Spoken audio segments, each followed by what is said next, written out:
and reading all the financial press, there's a tremendous hoopla about how well the stock market did last year.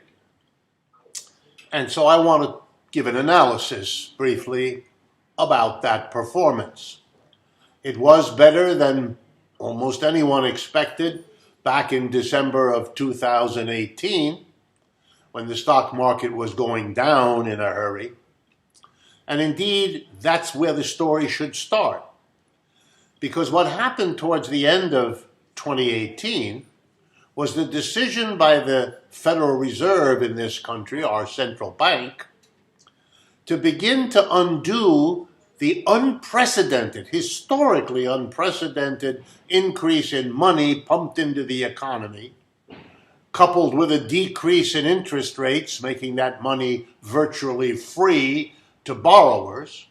It was a decision of the Federal Reserve at the end of 2018 to cut back on this, which is what the textbooks say you should do when you pump money into an economy trying to cope with the crash of 28 back then. You should undo your increase, especially if it's historically unprecedented.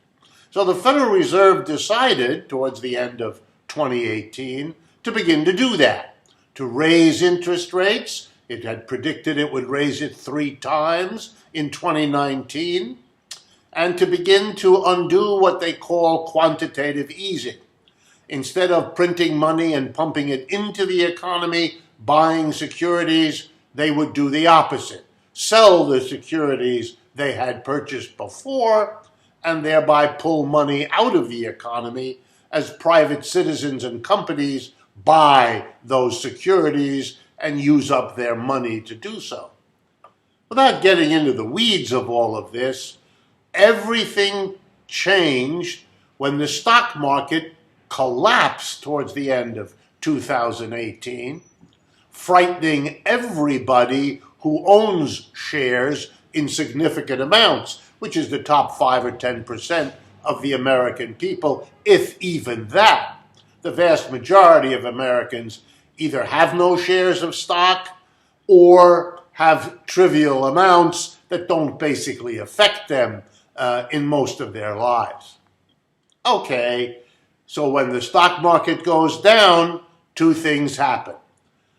The business community, the owners of businesses, the owners of shares of stock in significant amounts, get freaked out and they want something done. And since they control capitalism, they get their way.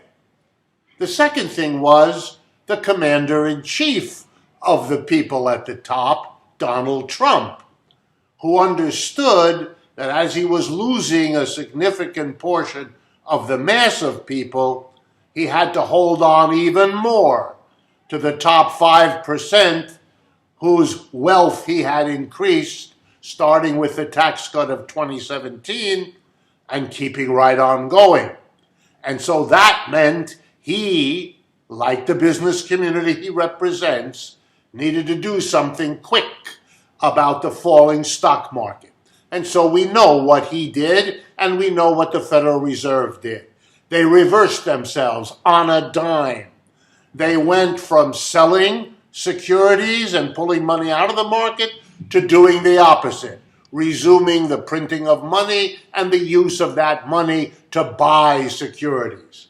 And instead of raising interest rates to offset all that they had done since the crash of 2008, they did the opposite. They brought interest rates down to historic lows.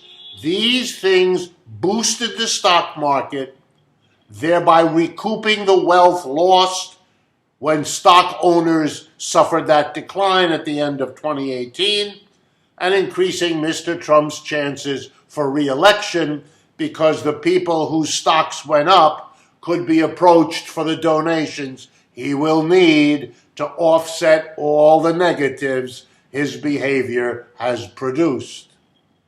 So here we have it, an artificially credit-based pump-up of the stock market.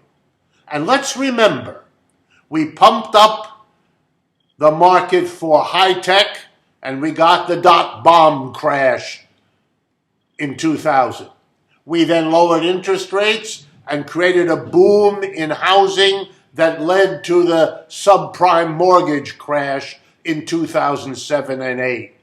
And we are now building an extraordinary debt bomb that will blow up now that everybody, popular people, homes, businesses, and governments have been borrowing record sums because it's virtually cheap money.